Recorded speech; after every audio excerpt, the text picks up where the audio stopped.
ಕನಸುಗಳು ನಮ್ಗೆ ಗೊತ್ತಿದೆ, ಕನಸುಗಳು ಕಾಣೋದು ಇಷ್ಟ. ಆದರೆ ಕೆಟ್ಟ ಕನಸುಗಳು ಭಾಳ ಕಷ್ಟ. ಕನಸುಗಳೆಲ್ಲ ಹಲವಿದೆ. ಹಗಲು ಕನಸು ಕಾಣುವಂಥದ್ದು ಅಂದರೆ ನಾನು ಆಗಾಗ್ತೀನಿ ಹೀಗಾಗ್ತೀನಿ ಅಂತ. ರಾತ್ರಿ ಕನಸು ಕಾಣುವಂಥದ್ದು ಇನ್ನೊಂದಿದೆ. ಅದು ಅದರಲ್ಲಿ ಎರಡು ವಿಧ ಇದೆ. ಕೆಲವರು ಸುಂದರವಾದ ಕನಸು ಬಿಡ್ಬೋದು, ತಾವು ಶ್ರೀಮಂತರಾಗುವಂಥದ್ದು, ಆಕಾಶದಲ್ಲಿ ಹಾರಾಡುವಂಥದ್ದು, ಅಥವಾ ಇನ್ನೊಂದು ಯಾವುದೋ ದೇಶಕ್ಕೆ ಹೋಗಿರುವಂಥದ್ದು, ಗೊತ್ತಿಲ್ಲದ್ದು ಕಲ್ಪನಾ ಲೋಕಕ್ಕೆ ನಾವು ವಿವರಿಸ್ಬೋದು. ಆದರೆ ಕೆಟ್ಟ ಕನಸು ಕೂಡ ಅದರ ಜೊತೆಗೆ ಬಂದ್ಬಿಡ್ತವೆ.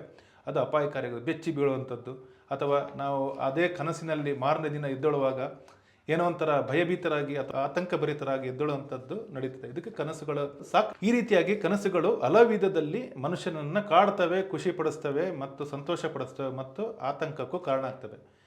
ಇದಕ್ಕೆಲ್ಲ ಕಾರಣ ಏನು ಗೊತ್ತೇ? ಕನಸುಗಳ ಮೇಲೆ ನಮಗೆ ನಿಯಂತ್ರಣ ಇಲ್ಲ. ಕನಸುಗಳನ್ನು ಕಂಟ್ರೋಲ್ ಮಾಡೋಕ್ಕೆ ಯಾರಿಗೂ ಸಾಧ್ಯವಿಲ್ಲ. ಯಾಕಂದರೆ ನಾವು ಹಗಲು ಕನಸು ಕಾಣುವಾಗಲೂ ಅದು ಒಂದು ವಿಹಾರ, ಅಂದರೆ ಒಂದು ಕಲ್ಪನಾ ಲೋಕ. ಅಲ್ಲಿಗೆ ನಿಯಂತ್ರಣವಿಲ್ಲ. ಅದು ನಮಗೆ ಬೇಕಾದಂಗೆ ಕಲ್ಪಿಸ್ಕೊಳ್ತೀವಿ ಅಥವಾ ಸುಮ್ಮನಾಗ್ತೀವಿ. ಆದರೆ ರಾತ್ರಿ ಕನಸುಗಳು ಹಾಗಲ್ಲ. ಅದು ಅದರ ಪಾಡಿಗೆ ಬರುತ್ತೆ, ಬೆದರಿಸುತ್ತೆ, ಬೆಚ್ಚಿ ಬಿಡಿಸುತ್ತೆ, ಖುಷಿ ಪಡಿಸುತ್ತೆ, ಈ ರೀತಿಯಾಗಿ ಹೋಗುತ್ತೆ. ಈ ರಾತ್ರಿ ಕಾರಣ ಕನಸುಗಳಿದಾವಲ್ಲ, ನಿಯಂತ್ರಣ ಇಲ್ಲದ, ಅದನ್ನು ನಿಯಂತ್ರಣ ಮಾಡಬಹುದಾ ಅನ್ನೋ ಒಂದು ಪ್ರಶ್ನೆ ಸದಾ ಇದ್ದಿದ್ದೆ. ಸದ್ಯದವರೆಗೆ ಅದು ಅಸಾಧ್ಯದ ಮಾತಾಗಿತ್ತು. ನಾವು ಹಿಂದೆ ಹೇಗೋ ಮೊಬೈಲಲ್ಲಿ ಮಾತಾಡುವಂಥದ್ದು, ವಿಡಿಯೋ ಕಾಲಲ್ಲಿ ಮಾತಾಡುವಂಥದ್ದು ಸಾಧ್ಯ ಮತ್ತು ಮುಂದೊಂದು ದಿನ ಸಾಧ್ಯ ಅಂತ ಹೇಳುವಾಗ ಸಾಕಷ್ಟು ಬಾರಿ ನಾವು ಅದರ ಬಗ್ಗೆ ಇದೆ ಹೇಗೆ ಸಾಧ್ಯ, ಮುಖ ನೋಡಿ ಮಾತಾಡೋಕ್ಕೆ ಸಾಧ್ಯ, ಹೀಗೆ ಲೈನ್ ಕಟ್ ಆದರೆ ಫೋನೇ ಬರಲ್ಲ, ಇಂಥ ಸಂದರ್ಭದಲ್ಲಿ ನಾವು ವಿಡಿಯೋ ಕಾಲ್ ಹೆಂಗೆ ಮಾಡ್ತೀವಿ ಅಂತ ನಾವು ಹಿಂಗೆ ಯೋಚನೆ ಮಾಡ್ತಿದ್ದೀವೋ, ಅದೇ ರೀತಿ ಈಗ ಕನಸುಗಳನ್ನು ಕೂಡ ನಾವು ನಿಯಂತ್ರಣ ಮಾಡ್ಬೋದು ಅನ್ನುವಂಥ ಒಂದು ಸಬ್ಜೆಕ್ಟ್ ಕೂಡ ಬಂದಿದೆ. ಇದಕ್ಕೆಲ್ಲ ಕಾರಣ ಯಾವುದು ಗೊತ್ತಾ? ಕೃತಕ ಬುದ್ಧಿಮತ್ತೆ, AI.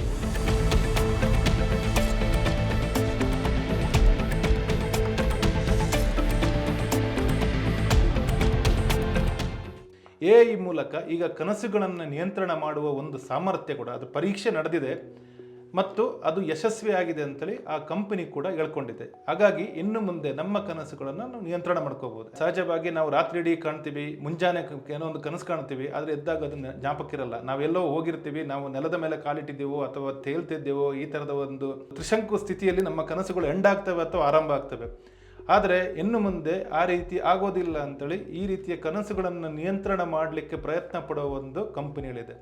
ಇದೊಂದು ಸಣ್ಣ ಸ್ಟಾರ್ಟಪ್, ನಮಗೆ ಗೊತ್ತಿರೋ ಪ್ರೊಫೆಟಿಕ್ AI ಅನ್ನುವಂಥ ಒಂದು ಕಂಪನಿ. ಈ ಕಂಪನಿ ಏನು ಮಾಡ್ಕೊಂಡಿದೆ, ಒಂದು 2 ಡಿವೈಸನ್ನು ರೆಡಿ ಮಾಡಿದೆ. ವಿಯರೇಬಲ್ ಡಿವೈಸ್ ಅಂತೀವಿ. ಅಂದರೆ ನಾವು ವಾಚನ್ನು ಹೆಂಗೆ ಕಟ್ಕೊಳ್ತೀವೋ ಅದೇ ರೀತಿ ನಮ್ಮ ಹಣೆಗೆ ಕಟ್ಕೊಂಡು, ಹಣೆ ಪಟ್ಟಿ ಮೇಲೆ ಅವರು ಮಾಡಿರುವ 2 ಸಾಧನಗಳನ್ನು ಕಟ್ಕೊಂಡ್ರೆ ನಾವು ನಮ್ಮ ಕನಸುಗಳನ್ನು ನಿಯಂತ್ರಣ ಮಾಡ್ಕೋಬೋದು. ಅಂದರೆ ನಾವೇನೋ ಒಂದು ಒಳ್ಳೆಯ ಕನಸು ಕಂಡ್ರೆ ಅದನ್ನು ಕಂಟಿನ್ಯೂ ಮಾಡ್ಬೋದೋ ಅಥವಾ ಅದನ್ನು ಡಿಸ್ಕಂಟಿನ್ಯೂ ಮಾಡೋದೋ ಅಥವಾ ಅದನ್ನು ನೆನಪಿಟ್ಕೊಂಡು ಮಾರನೇ ದಿನ ಅದಕ್ಕೆ ಪೂರಕವಾಗಿ ವರ್ತಿಸೋದೋ, ಈ ರೀತಿಯಾಗಿ ನಾವು ಮಾಡೋದಕ್ಕೆ ಸಾಧ್ಯವಿದೆ.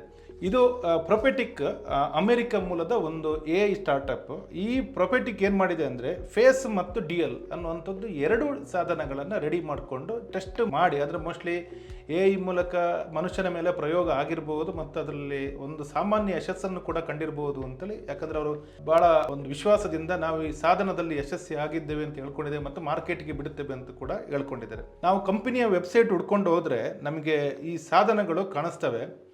ಸಾಮಾನ್ಯ ಮೇಲ್ನೋಟಕ್ಕೆ ಅದು 2 ಒಂದೇ ರೀತಿಯೇ ಕಾಣ್ತಾ ಇದೆ. ಸದ್ಯಕ್ಕೆ ನಾವು ಈಗ ವೆಬ್ಸೈಟ್ ಹುಡ್ಕೊಂಡು ಹೋದರೆ ನೀವು ಬೇಕಾದರೆ ಹುಡುಕಿ, ಅದರಲ್ಲಿ ಪ್ರೊಫೆಟಿಕ್ AI ಅನ್ನೋ ಒಂದು ಸಂಸ್ಥೆ ಅಮೆರಿಕ ಮೂಲದ್ದು ವೆಬ್ಸೈಟಿಗೆ ಹೋಗಿ ಹುಡುಕಿದ್ರೆ ನಿಮಗೆ ಸಿಗುತ್ತೆ. 2 ಬ್ಯಾಂಡ್ ಥರನೇ ನಾವು ಹಣೆಪಟ್ಟಿ ಏನು ಈ ಸ್ಪೋರ್ಟ್ಸ್ ಮ್ಯಾನ್ಗಳೆಲ್ಲ ಈ ಬೆವರಿಳಿಯೋದಕ್ಕೆ ಕೂದಲಿಗೆ ರೀತಿ ಹಣೆಪಟ್ಟಿ ಕಟ್ಕೊಳ್ತೇವೋ ಅದೇ ರೀತಿ ಹಣೆಪಟ್ಟಿಯನ್ನು ಆ ರೀತಿ ಕಟ್ಕೊಳ್ಳುವಂಥ ಒಂದು ಡಿವೈಸ್ ಅದು.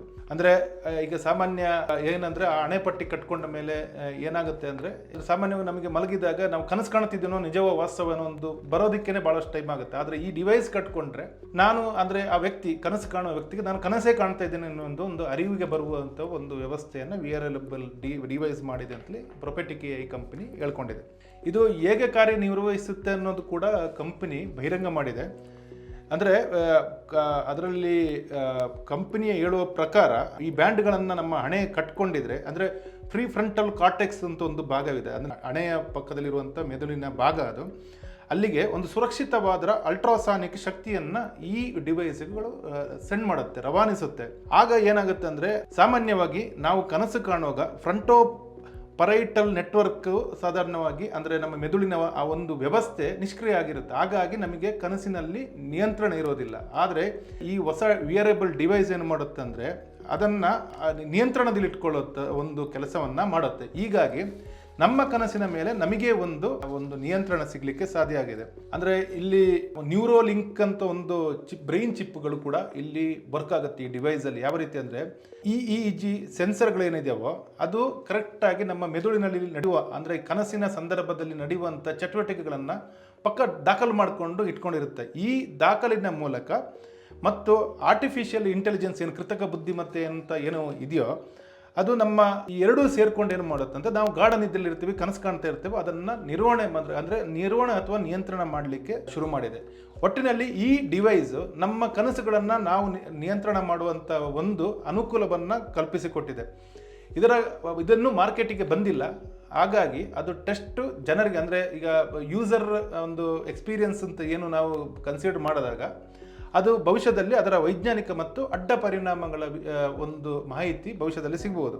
ಸದ್ಯಕ್ಕೆ ಕಂಪನಿಯ ವೆಬ್ಸೈಟ್ ಮಾಹಿತಿ ಪ್ರಕಾರ ಪ್ರೊಪೆಟಿಕ್ ಡ್ಯುಯಲ್ ಅದರ ಬೆಲೆ ಒಂದು 43,200 ರೂಪಾಯಿ ಅಂತ. ಅಂದರೆ ನಾವು ಅಮೆರಿಕದ ಡಾಲರ್ಗಳನ್ನು ಏನಾದ್ರು ಕನ್ವರ್ಟ್ ಮಾಡ್ಕೊಂಡು ನೋಡಿದ್ರೆ $449 ಅದಕ್ಕೆ ಫಿಕ್ಸ್ ಮಾಡಿದ್ದಾರೆ.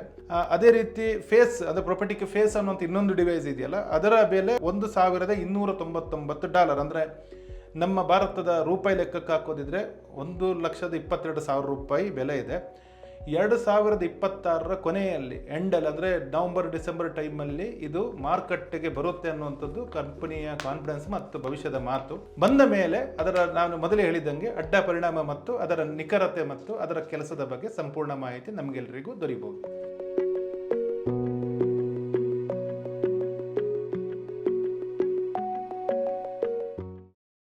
ಹೆಚ್ಚಿನ ಸುದ್ದಿ ಅಪ್ಡೇಟ್ಗೆ ಈಗಲೇ the federal Karnataka YouTube page ಅನ್ನು ಸಬ್ಸ್ಕ್ರೈಬ್ ಮಾಡಿ.